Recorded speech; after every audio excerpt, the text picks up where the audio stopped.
It's another edition of the OKPreps Verbal Commit. This time it's TCU style with a future Horned Frog at the quarterback position. He's Sapulpa's Eli Williams.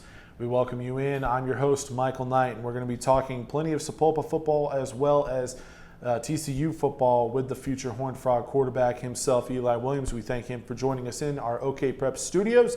Eli, first, before we get to TCU, before we get to your commitment there, let's go back to last season.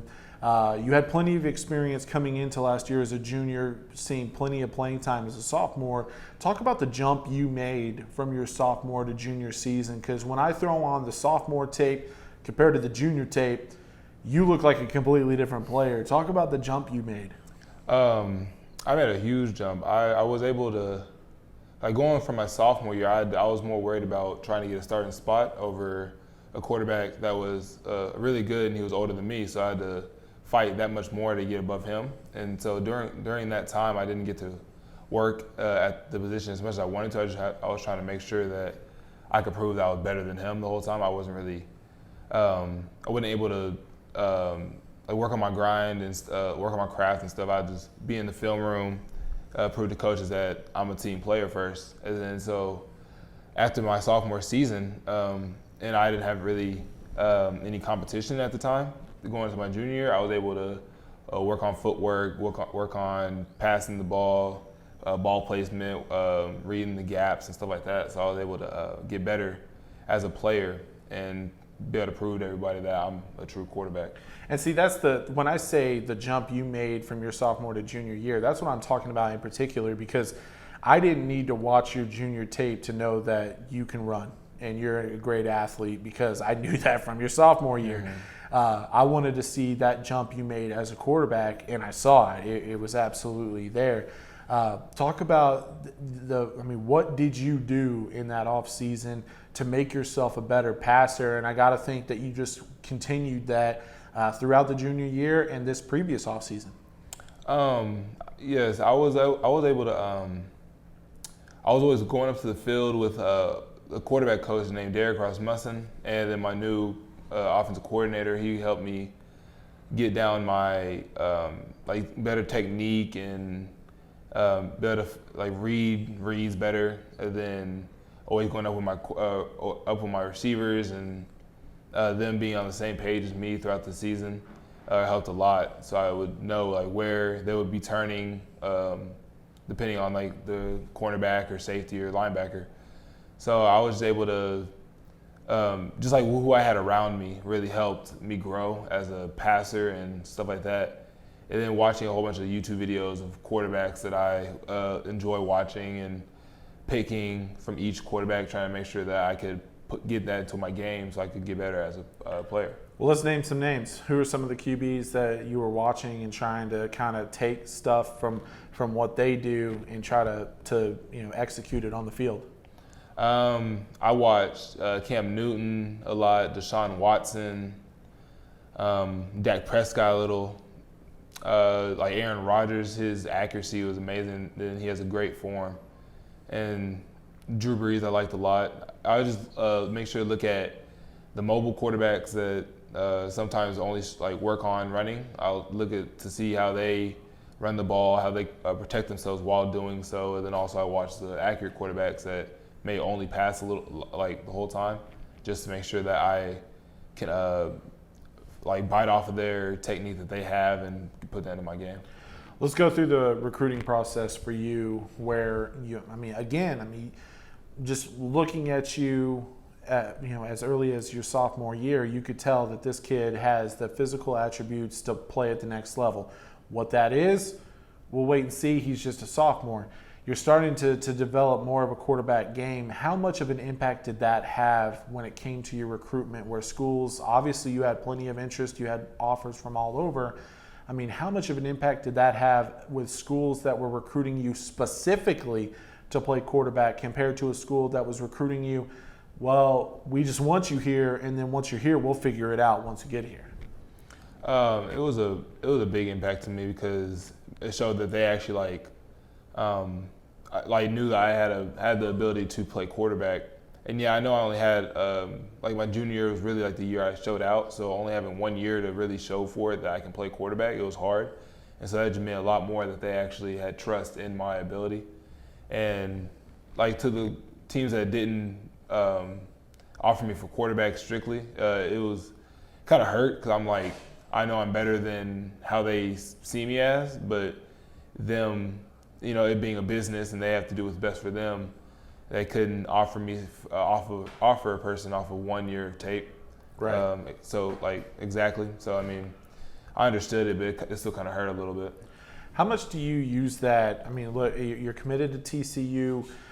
They obviously want you as a quarterback, and I mean, how much do you? Because I hear all the time, and I love the stories of motivation. I mean, Michael Jordan was cut from his high school team. He never forgot that, even when he was inducted in the Hall of Fame. Tom Brady, he was drafted in the 6th round, and he had a list of all the quarterbacks that were taken ahead of him. Do you have, not necessarily a hit list, but using the doubters, so to speak, like, well, we're not sure. We're not sure if you're a quarterback. Do you use that actively, when you're working out, when you're trying to find that, extra gear to separate yourself from other people? Do you have that? Yeah, I have that ambition because I can almost recall every single person that's always like says something negative about my game or something that like wasn't helpful in that was toxic to me. Like I've had college coaches say that I'm not good enough to play quarterback at their team. And so I took that as I know I'm good enough, and so I'm gonna prove it to you. And so I always worked on my craft and just made me want to work harder and always in the weight room, out on the field, even be a better person around everyone else. Because I know how much a toxic energy around somebody can really affect somebody.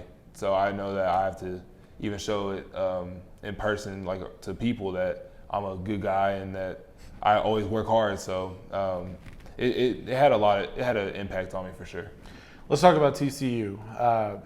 When did they first start recruiting you? How did that relationship develop? And let's just start right there. We'll get into the commitment and choosing them over a few others, but how did that relationship blossom into obviously what ended up selling you on the program? How did that relationship start?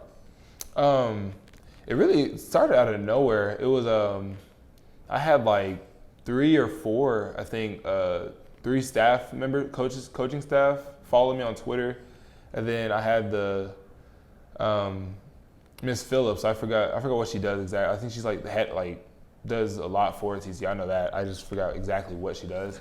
But all 4, they 4 followed me out of nowhere, and then they hit me up on Twitter, asking me if I was able to go down for an unofficial visit, and that once I got down there, they offered me then. So it was that building from it. I was like, I could see that they knew my worth right away, because most teams, they would hit me up and then talk to me for weeks, months, for a year or something, and they would never do anything after that. The fact that they had talked to me 3 days before I had even gone down to TCU and then offered me that weekend, it showed a lot in the fact that they understood what I could bring to the table, and that they are caring and stuff like that. So it helped me like them as a staff and as a community and stuff like that. Your brother Day, one of my favorites, loved watching him play. Following him at Louisville, was a little jealous that he was in the same backfield as Lamar Jackson. That was real fun to watch.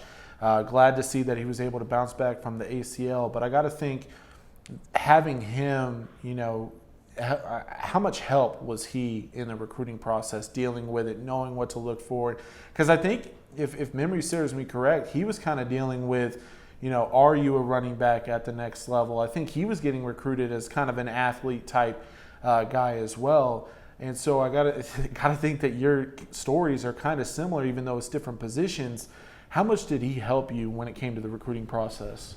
He went through the same thing I'm going through right now, being recruited for a linebacker or athlete in general. Yeah. And so that knowing that he went through it, he's able to help me go through it right now, saying that stay true to myself. If I feel maybe athlete's better for me, then go ahead and go through that route. But if I understand that I can be good enough for quarterback and then stay true to myself and always work on my craft, and then the offers will come as they go. And so him going through that really helped me because I could stay focused on playing quarterback and know that if he was able to make it out, I can do it too by playing quarterback. I don't have to switch to a different position. Now, the decision time for TCU, you chose TCU over, I believe, going off the top, no, you just list them off. Just list them off instead of me trying to remember it. Texas Tech, K-State, North Texas, Eastern Michigan, and William & Mary. So what was it? I would have gotten Texas Tech and North Texas, by the way. I couldn't remember if it was Kansas or Kansas State. Yeah. I knew those were the Final Four. TCU ends up landing your talents. What was it about them? And we mentioned them offering you right away, right on the spot when they saw you. Obviously, that relationship continued to develop. And what was it? At what point did you know this is where home is? This is what feels most natural to me. They would hit me up often, really often, compared to other teams. Like I wouldn't hear from the teams that offered me, like for 2 months or something. They send like a graphic or something like that. TCU, they would always hit me up, ask me if I'm okay, how I'm doing, how the family is, even ask how my brother was down in Louisville, and like how they offered like that week, the whole week, right when they hit me up on Twitter, then offered me that weekend. So like it showed that they have always like thought about me and always knew that I was like a great athlete. Like other teams, they came from other offers, like Texas Tech and K-State. They came from TCU. They already had seen my film. I've been to K-State's camp, and then they offered me once. I got an offer from TCU, so it's like they didn't really think I was that good to be offered first, but they thought I was good enough whenever I got an offer from TCU. So right. And then also going down to TCU for my official visit, meeting the coaching staff, being around the community of TCU, being on the campus, and even having my I forgot what it's called, the older player guide me around the TCU right, also. Yeah. He was real cool, and so I liked how they presented themselves and how they treated me and my family, and it was just a great atmosphere, great place. Felt like home. So TCU's doing a great job recruiting Oklahoma right now, and it's evident with this current class, the class of 2020. When you look at the offensive players in this class, some of the top skill players are committed to TCU. When you're looking at arguably the best quarterback in Oklahoma, committed to TCU. Arguably the best running back, I don't know, Nick or Sevi from Edison, I don't know. But Nick from Bishop McGinnis, Dominic Richardson committed to TCU. One of the top wide receivers in Oklahoma, Blake Powell, out of Plainview, or Powell.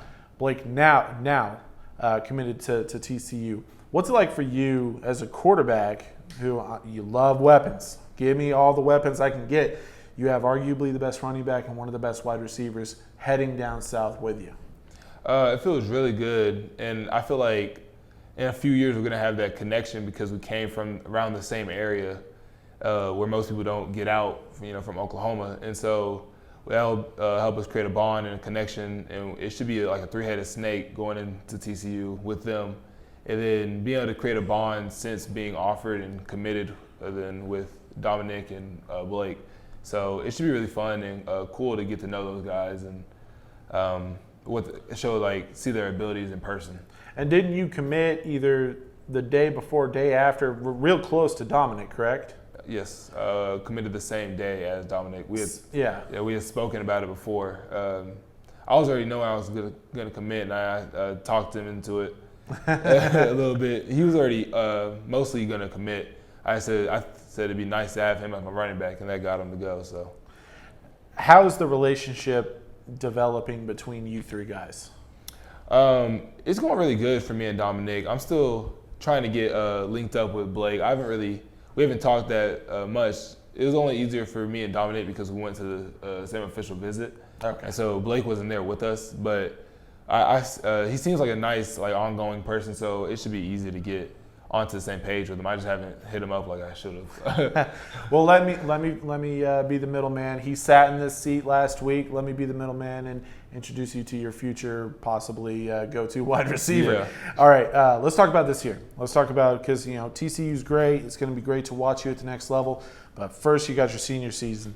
What has to happen for Sapulpa to take that next step? You guys took that first step last year by turning around from a losing season to a winning season last year. What has to happen for you guys to take that next step this fall? Always working. We need to have that mindset that we really are who we are. Like we're a good team. We need to understand that. Like we beat teams by a little, but I know that we had the potential to beat them by more. We just went into the game with maybe somewhat of doubt because we lost to them the year before that, and so now going 7-4 on the season, we know that we have better chances than we actually believed, and so we just need to go with the right mindset against Bigsby and Booker T, and we could possibly go 10-0 on the season, even Sand Springs too, having that be our rival, so we overlooked that one than we really should have. But just having the right mindset, understanding who we really are, having a great scheme going into the weeks, and we should be good. Eli, always fun talking with you. Congratulations on committing to TCU, and good luck to you and the Chieftains this fall, all right? Thank you.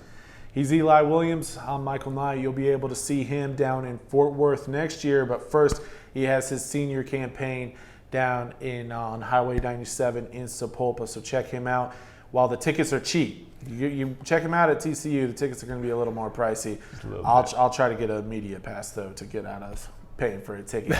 But you'll definitely catch me down in Texas checking out him and several other TCU commits. And by the way, you can check out our verbal commit interview with his potential future go-to wide receiver from Plainview, Blake. We sat down with him as well. For Eli, I'm Michael, and this has been another edition of the OKPreps Verbal Commit.